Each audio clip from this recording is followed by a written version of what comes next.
साथियों, जय भीम। आज एक बार फिर हम आपके सामने हाजिर हैं अपना एक नया वीडियो लेकर, जो बहुत ही एक महत्वपूर्ण वीडियो होने जा रहा है। और ये वीडियो आधारित है एक विशेष रिपोर्ट पर, जो रिपोर्ट जो छपी हुई है द ऑप्रेस्ड इंडियन का जो मार्च 1982 का जो अंक है, उसमें ये रिपोर्ट छपी हुई है। और ये रिपोर्ट में विशेष रूप से जो डिस्कस किया गया है उसके बारे में मैं आपको थोड़ा जानकारी देना चाहता हूं कि इसमें क्या है रिपोर्ट में। ये हम सबको मालूम है, आप सब लोग जानते हैं कि मानवर कांशीराम साहब के द्वारा बामसेफ नाम का जो संगठन था, जो सरकारी कर्मचारियों का संगठन था पूरे देश में जो चल रहा था, उसका गठन किया गया था 6 दिसंबर 1978 को। तो बामसेफ के द्वारा तो मानवर कांशीराम साहब ने पूरे देश के विभिन्न विभागों के SC, ST, OBC and minorities के जो कर्मचारी थे उनको एक प्लेटफार्म पर लाने का काम किया था बामसेफ के प्लेटफार्म के माध्यम से। तो ये जो संगठन था बामसेफ, इसका एक विशेष रोल था समाज को जागरूक करने का। लेकिन समाज में जो व्याप्त बहुत सारी समस्याएं थीं, तो उन समस्याओं का समाधान बामसेफ के माध्यम से नहीं किया जा सकता था। तो इसीलिए मानवर कांशीराम साहब को एक दूसरा संगठन, जिसका नाम दिया गया था DS4, इसका गठन किया गया था 6 दिसंबर 1981 को। तो 6 दिसंबर 1981 को DS4 को लॉन्च किया गया। और इसके बाद इस संगठन को मजबूत बनाने के लिए तेजी से काम करने का इरादा किया मानवर कांशीराम साहब ने। तो जब इस DS4 को वो मजबूत करने जा रहे थे, तो इसके लिए एक जो रिपोर्ट हम आपके सामने रख रहे हैं, ये रिपोर्ट छपी है द ऑप्रेस्ड इंडियन के मार्च 1982 के अंक में ये रिपोर्ट छपी हुई है। और इसका जो मुख्य रिपोर्ट का अंश है वो ये है कि इसका आयोजन दिल्ली के कॉन्स्टिट्यूशनल क्लब के मैदान में ये सम्मेलन किया गया था DS4 का। और ये 2 दिनों का सम्मेलन था, ये 2 डेज कॉन्फ्रेंस थी। दिल्ली के कॉन्स्टिट्यूशन क्लब के मैदान में ये 2 दिनों का सम्मेलन रखा गया था DS4 के बारे में, जिसमें पूरे देश से बहुत बड़ी संख्या में लोगों ने भाग लिया था। तो इसी के संबंध में एक ये स्पेशल रिपोर्ट छापी गई है। इस मार्च 1982 का मैं जो बताने चाह रहा हूँ, मार्च 1982 का ये द ऑप्रेस्ड इंडियन का इशू है, अंक है। तो ये इसमें मैं आपको, ये लंबी रिपोर्ट है, ये जो मैं फोटोग्राफ दिखा रहा हूँ आपको कि DS4 students youth and ladies fronts launched at New Delhi.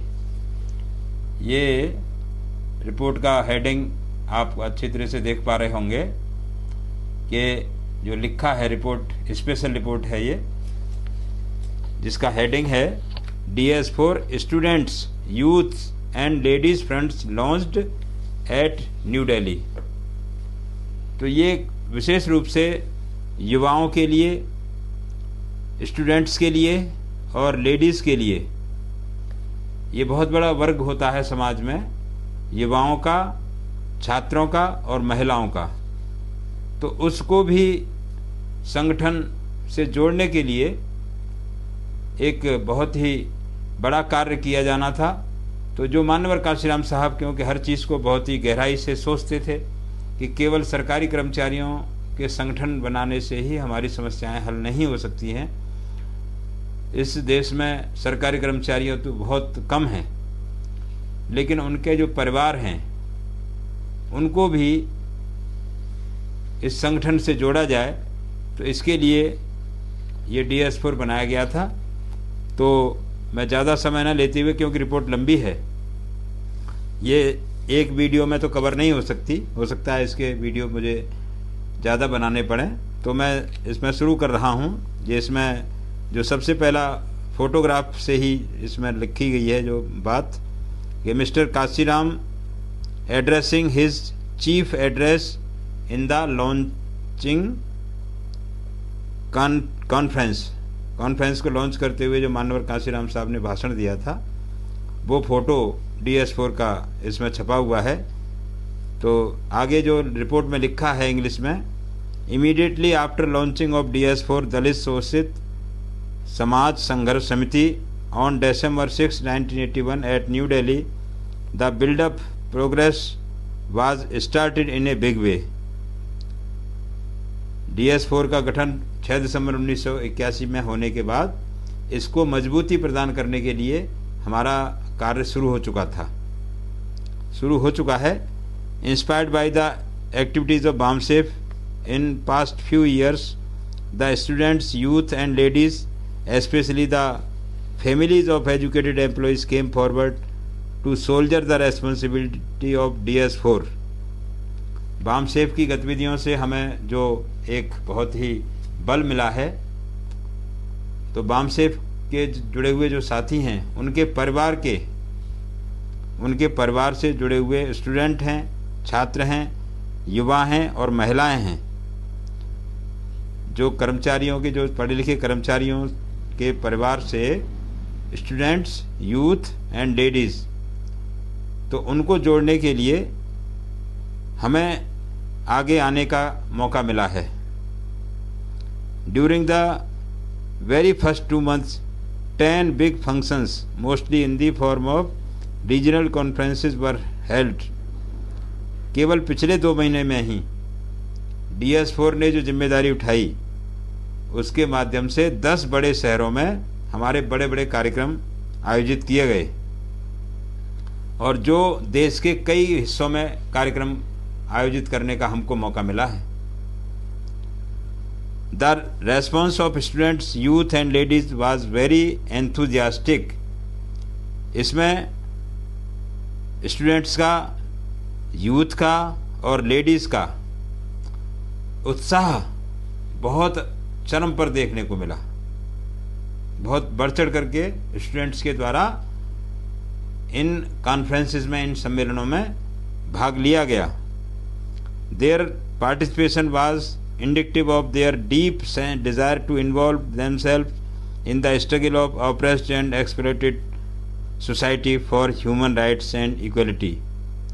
उनकी हिस्सेदारी ये दिखाती है कि उनके अंदर भी इस बात का एहसास है कि हमको भी ये जो दलित और शोषित, पीड़ित जो समाज है, उसके मानव अधिकार और समानता के लिए जो संघर्ष किया जा रहा है, उसमें हमको भी अपनी हिस्सेदारी निभानी चाहिए।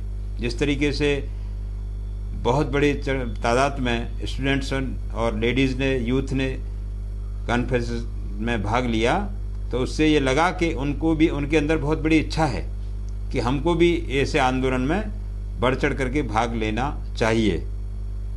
Keeping this in mind, it was felt necessary to organise the students, youth and ladies under the banner of DS4। जब ये देखा कि बहुत बड़ी संख्या में यूथ आ रहा है और बहुत बड़ी संख्या में युवा साथी आ रहे हैं, छात्र आ रहे हैं, तो ये आवश्यकता महसूस की गई कि इनके लिए भी DS4 में एक अलग से फ्रंट बनाया जाए।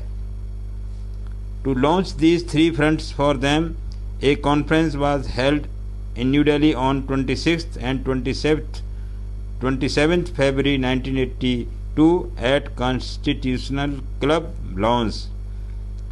इसी को ध्यान में रखते हुए ये आवश्यकता महसूस की गई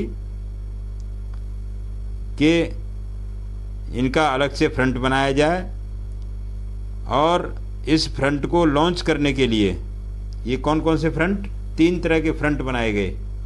3 तरह के फ्रंट हमको समझने चाहिए, एक स्टूडेंट फ्रंट, एक यूथ फ्रंट और एक लेडीज़ फ्रंट।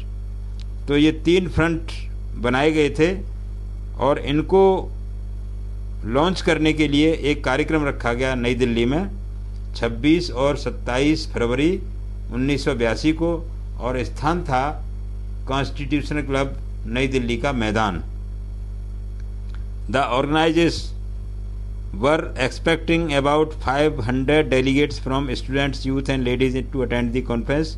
जो इसके आयोजक थे उनका ये अनुमान था कि लगभग 500 ही, ज़्यादा नहीं आ पाएंगे, लगभग 500 ही स्टूडेंट यानी छात्र, युवा और महिलाएं इस कार्यक्रम में भाग लेंगे। लेकिन but the response was so much encouraging that about 1100 delegates from all over India came to attend the conference. लेकिन जिस तरीके से उत्साह से भाग लिया गया, इतना ज़्यादा उत्साह से भाग लिया गया युवाओं द्वारा कि इसमें 1100 यानी 1100 प्रतिनिधि पूरे देश से, क्षमता तो केवल 500 की थी, लेकिन 500 के स्थान पर 1100 लोगों ने इस कॉन्फ्रेंस में भाग लिया। The organisers had to struggle a lot to cope up with additional arrangement that were required to be made in view of the increase number of delegates. जो आयोजक थे उनको इसके लिए बहुत ही कठिनाई का सामना करना पड़ा कि उन्होंने व्यवस्था केवल 500 लोगों के लिए की थी, लेकिन इतना ज़्यादा रेस्पॉन्स मिला, इतना उत्साह से भाग लिया कि 1100 जब लोग आ गए तो उनकी व्यवस्था कराने के लिए आयोजकों को काफ़ी मशक्क़त करनी पड़ी। अब आगे इसमें है chief address of Kanshiram ji. Kanshiram साहब ने शुरुआत में क्या कहा? The deliberation of the 2 days conference began with chief address by mister Kanshiram, founder DS4 on 26 फरवरी 1982। 26 फरवरी 1982 को सबसे पहले जो मुख्य अतिथि थे माननीय कांशीराम साहब के द्वारा अपना उद्बोधन प्रस्तुत किया गया 26 फरवरी 1982 को, और उसमें in his chief address mister Kanshiram said that I have called the conference for the most important purpose and discussions here will be of serious nature। उन्होंने कहा, मानवर कांशीराम साहब क्या कहते हैं कि मैंने ये सम्मेलन बहुत ही महत्वपूर्ण उद्देश्य के लिए बुलाया है। मैंने ये सम्मेलन बहुत ही महत्वपूर्ण उद्देश्य के लिए बुलाया है, और यहाँ पर जो डिस्कशन होगा, यहाँ पर जो विचार रखे जाएंगे, यहाँ पर जो विचार विमर्श होगा वो बहुत ही गंभीर प्रकृति का होने जा रहा है। I know that all of you who have come to attend this conference are very important people। मुझे पता है कि जो लोग आप लोग आए हुए हो यहाँ पर, आप बहुत ही महत्वपूर्ण व्यक्ति हैं, आप बहुत महत्वपूर्ण व्यक्ति हैं। You are leaders in your field, और आप सभी अपने अपने क्षेत्रों में एक तरीके से नेता हैं, आप लीडर्स हैं अपने क्षेत्र में। You have to not only build up DS4 but lead it also। आप लोगों को न केवल DS4 को बनाना है बल्कि DS4 का नेतृत्व भी आप लोगों को करना है। You have to, I will talk with you in these points, और मैं आपसे इन्हीं मुद्दों पर, इन्हीं बिंदुओं पर बात करने जा रहा हूँ। I would therefore request you to use every minute in these 2 days pondering over these points and discussing it against yourself, amongst yourself। और ये मैं आपसे गुजारिश करूंगा कि आप इस सम्मेलन का एक एक मिनट का इस्तेमाल करें। मानवर कांशीराम साहब ने कहा कि भाई ये बहुत महत्वपूर्ण डिस्कशन हम लोग करने जा रहे हैं, और ये जो 2 दिन आपको दिए गए हैं इस सम्मेलन के, उसके एक एक मिनट का देखिए, आप अंदाज़ा लगाइए कि मानवर कांशीराम साहब कितने सीरियसली किसी चीज़ को तैयार करते थे, और समय का कितना महत्व, वो खुद भी समय का महत्व जानते थे। और जो सम्मेलन उन्होंने बुलाया था लेडीज़ का, स्टूडेंट्स का और यूथ का, उनसे भी उन्होंने कहा कि आप एक एक मिनट का इस्तेमाल करिए यहाँ पर जो आप आए हुए हो, और जो मुद्दे हैं, जो विषय हैं, उनको आपस में भी आप चर्चा कीजिए। Discuss amongst your self, since we may not get such occasion to gather in large number again and again. क्योंकि ऐसा समय बार बार नहीं आता, इतनी बड़ी संख्या में इकट्ठे होने का समय बार बार नहीं आता। इसलिए हमको इस समय का अच्छे से अच्छा, ज़्यादा से ज़्यादा इस्तेमाल करने की अपने आप को तैयार करना चाहिए, समय का इस्तेमाल करना चाहिए। आगे उन्होंने बहुत सारी बातें आप में इसमें कही हैं। कंसंट्रेशन ऑन डेली, तो ये क्योंकि वीडियो लंबा हो जाएगा तो मैं अगले वीडियो में आपको अगला जो इसका बात जो मान्यवर कांशीराम साहब ने कहा है उसको हम अगले वीडियो में नेक्स्ट पार्ट में आपको बताएंगे। आज का वीडियो हम यहीं समाप्त करते हैं। बहुत बहुत धन्यवाद। जय भीम, जय भारत। और इस क्योंकि बातें बहुत ही महत्वपूर्ण आपको आगे जानने को मिलने जा रही हैं, तो मेरा आपसे गुजारिश है कि इस चैनल को, जिसका नाम है द कांशीराम ऑफिशियल, अगर इसको आपने अभी तक भी सब्सक्राइब नहीं किया है तो कृपया इसको सब्सक्राइब करें, क्योंकि मिशन और मूवमेंट को आगे बढ़ाने के लिए मान्यवर कांशीराम साहब का एक एक शब्द, मान्यवर कांशीराम साहब द्वारा लिखा गया, बोला गया एक एक शब्द एक कैडर के समान होता है। इसलिए मेरी आपसे गुजारिश है कि इस वीडियो को ज़्यादा से ज़्यादा आप शेयर करते रहें, लाइक करें। बहुत बहुत धन्यवाद। जय भीम, जय भारत।